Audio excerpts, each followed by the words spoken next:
Onto international news now. Disgruntled protesters took to the streets in Abeokuta, a southwest Nigerian city, over cash shortages there. There have been fuel shortages as well for weeks, and now the region's coffers are drying up.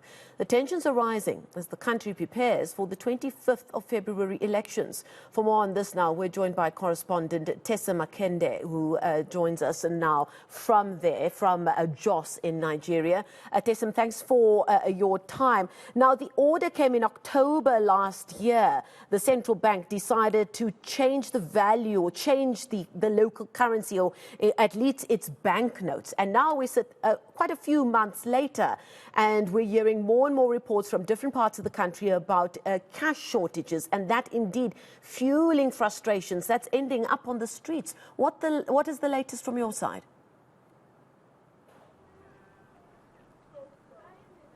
Well, the latest is that the central bank, the apex bank in the country, has said, the old currencies citizens can actually be able to, continue, transactions with the older currencies, even, after Friday, which is February the 12th.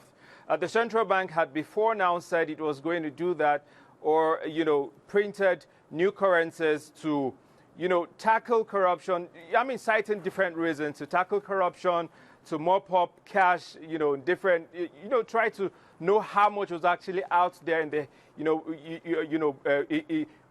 being piled by citizens, as it were. So different reasons, but the latest is that the central bank of the Supreme Court here in Nigeria has extended, the February 12th deadline, which was initially set by the central bank, to stop the circulation of the 1,000 naira notes, the 500 naira notes, and the old 200 naira notes as legal tender, effective from Friday. So that's the latest at the moment.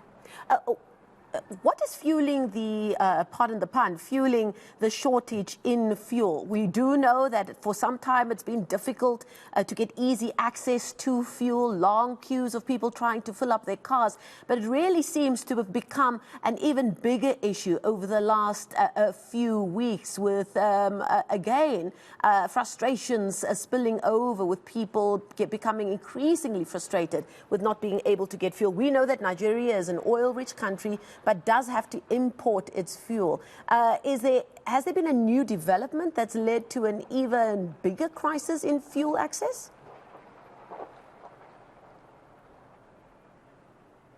Well, at the moment, citizens have been asking questions as to why there is no cash. The central bank governor, who is in charge of the whole situation, says enough money has been made available to commercial banks. That is from the central bank. Coming down to commercial banks, they argue that not enough cash is getting to them to stockpile, to feed the ATMs, and point of sale machines everywhere. So it's a back and forth between commercial banks, who claim that they are not getting enough funds, and of course the central bank, who claims that enough money has been sent to commercial banks. So it's a back and forth at the moment.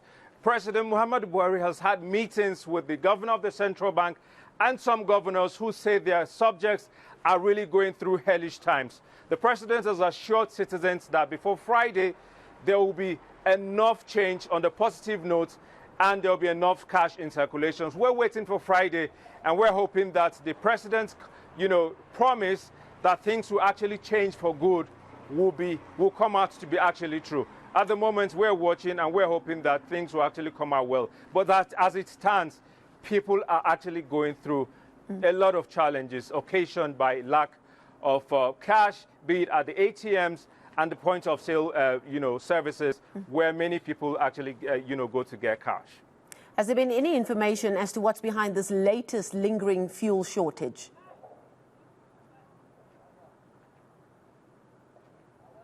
Yes, up until yesterday, we had petroleum marketers, saying that they were going on an indefinite strike action because the government was compelling them to sell petrol at, at a price that was being stipulated by the government. They had said they are in business to make money, and so the government should not compel them to sell at the price they actually want. At the moment, the state-owned company, the NNPC, is selling at the price that is set by the government, but independent marketers who up until yesterday suspended their planned strike following, engagements with government officials. At the moment, there's actually patrol at different stations, but at higher levels, has been stipulated by the government. It's a back and forth, really, but there is fuel at the moment, but many people are not getting it at the stipulated price by the government. Yes, so the state-owned companies say it's not a problem of availability, but a problem of pricing. So yes, there is fuel at different places, but the price is actually what is the problem.